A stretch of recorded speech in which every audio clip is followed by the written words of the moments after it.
Good morning students. इस video के अंतर्गत हम लोग ट्रांसफॉर्मेशन ऑफ सेंटेंसेस के विषय में जानकारी प्राप्त करेंगे।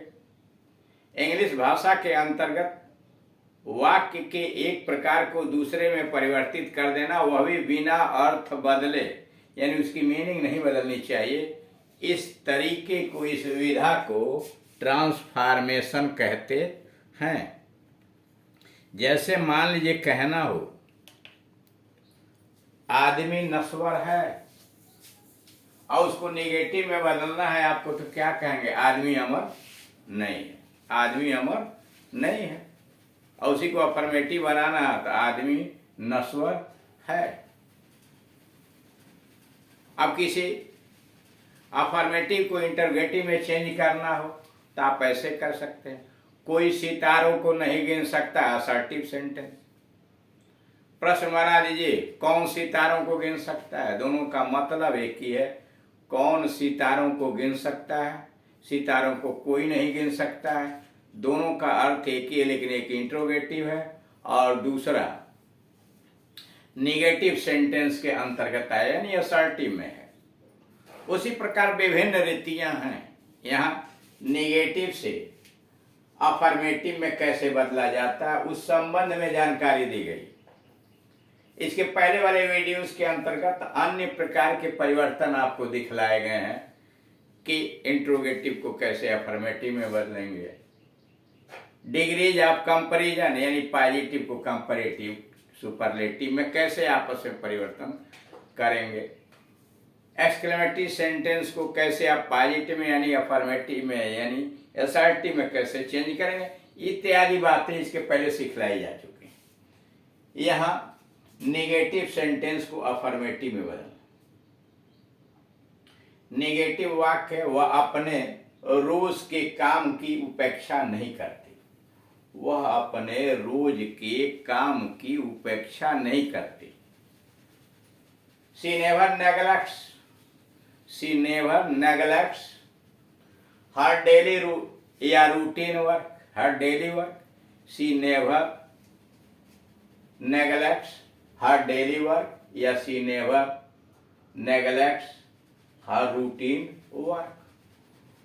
अब उस वाक्य को अफर्मेटिव में बना देना है तो वह अपने रोज के काम पर पूरा ध्यान देती है। नेग्लेक्ट का अपोजिट, उपेक्षा करने का मतलब ध्यान देना, तो वह अपने रोज के काम पर पूरा ध्यान देती है। She always pays attention to her daily routine work. वह अपने रोज के काम पर पूरा ध्यान देती है। She always pays attention to her daily या रूटीन वर्क। नेगेटिव, मैं स्टेशन पर पहुंचा भी न था। मैं स्टेशन पर पहुंचा भी न था कि गाड़ी छूट गई।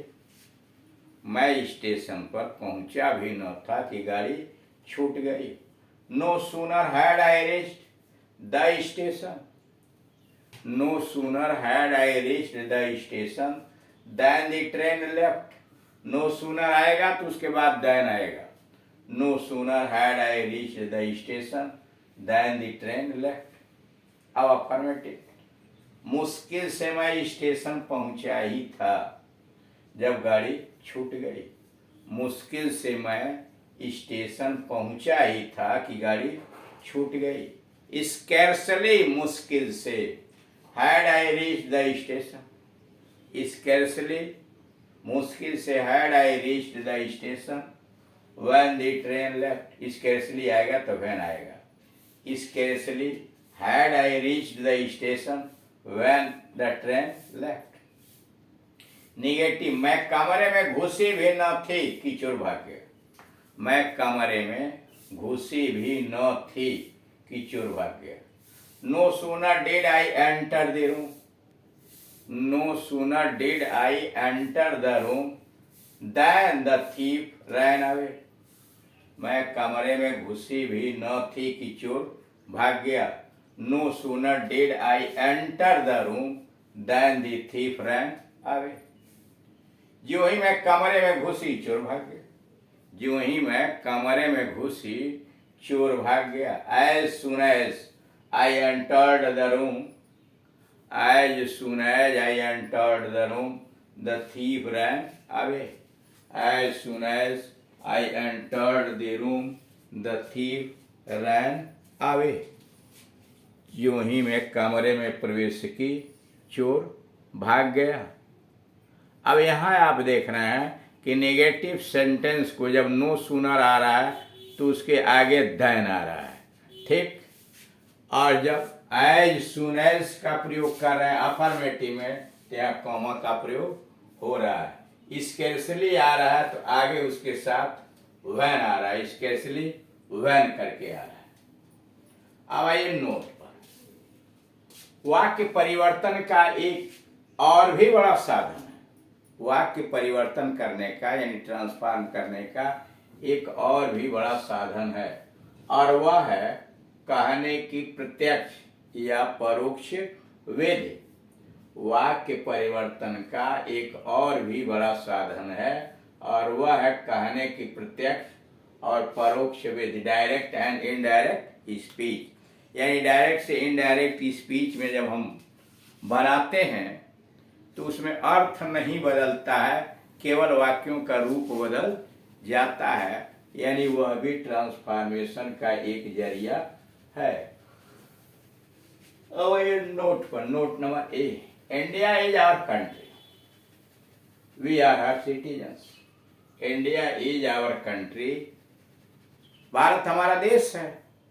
वी आर हर सिटीजन्स, ध्यान दीजिएगा, हर सिटीजन्स।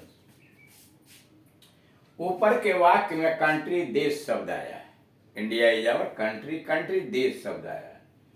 यह अंग्रेजी में प्राय स्त्रीलिंग के लिए प्रयोग होता है, यानी कंट्री जो आता है वह अंग्रेजी में प्राय फेमिनिन जेंडर के लिए प्रयोग होता है, और इसीलिए यहाँ हर शब्द आया है।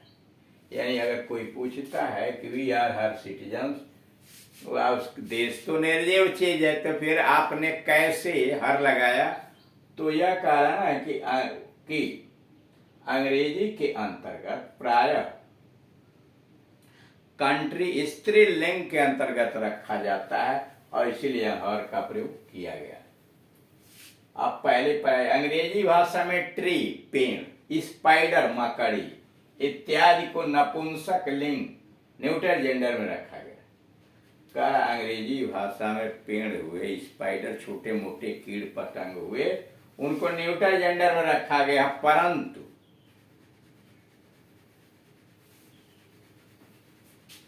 है तो ये जीवधारी, पेड़ भी जीवधारी अभिज्ञान के अनुसार, स्पाइडर तो जीवधारी है ही, और वैज्ञानिकों के अनुसार इनमें भी नर और मादा होते हैं। यानी वैज्ञानिकों के अनुसार ये छोटे मोटे कीट पतंगों के अंतर्गत भी मैस्कुलिन जेंडर और फेमिनिन जेंडर में होते हैं, नर और मादा इनके अंतर्गत भी होते हैं। यानी कहा जा रहा है कि अंग्रेजी भाषा में ट्री यानी पेड़ पौधे, स्पाइडर मकड़ी यह एक संकेत है, छोटे मोटे चींटी चींटा और भी छोटे मोटे जितने भी जीव हैं इत्यादि को न्यूट्रल जेंडर में रखा जाता है, परंतु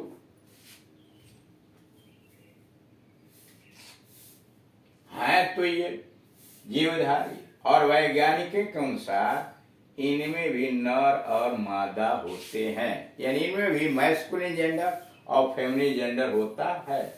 जो भी हो, ये जीवन की निम्न दशा से संबंधित हो। वैज्ञानिक चाहे कुछ भी कहें कि जेंडर है, मैस्कुलिन है, फेमिनिन है आदि, लेकिन यह जीवन की निम्न दशा से संबंधित है, निम्नतर प्राणी माना जाता है, इसलिए इन्हें नपुंसक लिंग यानी न्यूट्रल जेंडर में रखा गया। चूंकि यह जीवन की निम्न दशा में है, इसलिए इन्हें न्यूट्रल जेंडर में रखा गया, और इनके अर्थ में इट शब्द का प्रयोग होता है, और इनके लिए इट शब्द का प्रयोग होता है अन्य शब्द जैसे आइस है, शुगर है, वाटर है, फ्लावर है, बर्फ, चीनी, पानी और फूल, ग्रास घास, ब्रेड, ये भी नपुंसक लिंग में न्यूट्रल जेंडर में ही माने जाते हैं। नंबर 2 आइए, कुछ ऐसे शब्द जो जीवधारी नहीं है, यानी कुछ ऐसे शब्द भी हैं जो जीवधारी नहीं है, यानी उनमें जीवन नहीं है, परंतु उन्हें या तो स्त्रीलिंग में रखा गया है या फिर पुल्लिंग में। करा दुनिया में कुछ ऐसे भी शब्द हैं जो जीवधारी तो नहीं है, जीवधारियों का नाम तो नहीं है, परंतु उन्हें भी या तो फेमिनिन जेंडर स्त्रीलिंग में रखा गया है या मैस्कुलिन जेंडर पुल्लिंग में रखा गया। जैसे मान लीजिए आगे उदाहरण दिया, the ship has not come at, जहाज अभी नहीं आया है, the ship has not come at, she is probably late. अब यहाँ देखिए शिप के लिए सी आ गया, फेमिनिन जेंडर में सी लगाया जाता है, एक फेमिनिन जेंडर को संकेत करने के लिए सी होता है, तो यहाँ डाल दिया गया शी इज प्रोबेबली लेट। फिर ध्यान दीजिएगा, the ship has not come at, जहाज अभी नहीं आया है, शी इज प्रोबेबली लेट, संभवतः वह देर है। शिप निर्जीव है, निर्जीव, पर इस वाक्य में उसे फेमिनिन जेंडर मान लिया गया। शिप निर्जीव है लेकिन इस वाक्य में उसे फेमिनिन जेंडर का रूप दिया गया।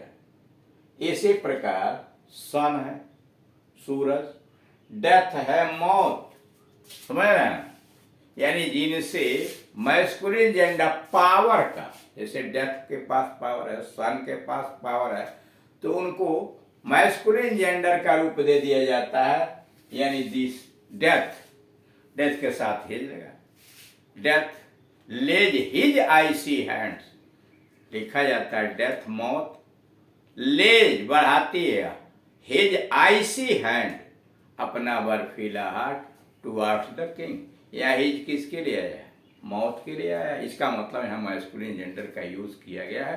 Thank you.